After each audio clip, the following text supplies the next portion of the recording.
Where I was in Eastern Ontario working for a large independent, we were hearing rumblings of this company, this cooperative system that was dabbling in ethanol. So when the opportunity came to actually work for that system, I jumped on it because I knew that they were certainly ahead of the pack. I felt, and we felt, that it was the right thing to do.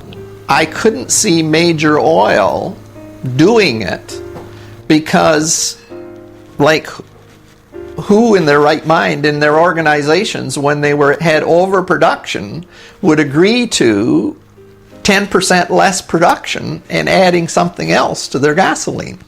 To think that we were growing fuel in a field and helping the environment and putting a product into vehicles that not only burned cleaner, but it just reduces, as they say, to the footprint. There's a lot of research that was done, but nobody had taken the work to the field to actually test it in an actual situation. And there was a lot of customers that were skeptical, as well as car manufacturers and all those people that have engines didn't know what effect it would have on the engines themselves.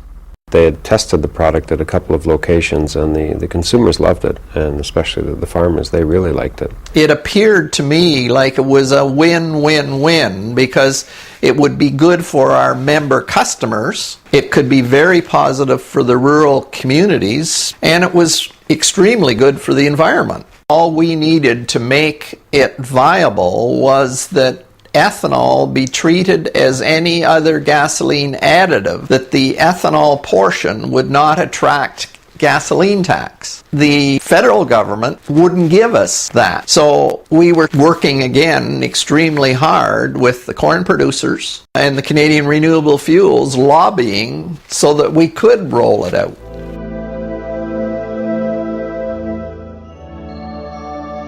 In February, we met and announced that on March the 17th, we would be launching ethanol gasoline that same spring. From the day that we started to today, we're somewhere in the neighborhood of 1.7 billion liters of ethanol-blended products.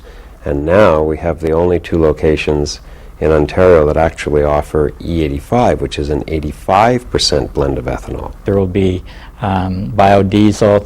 There's more fuels coming down the stream that will support the agricultural market, which is what we want to see. I think it's great because the co-op sector helped in leading to a better environment. And to know that I was doing something that someday my kids would grow up and say, gee, our dad had something to do with that. I mean, that was a turning moment in my life.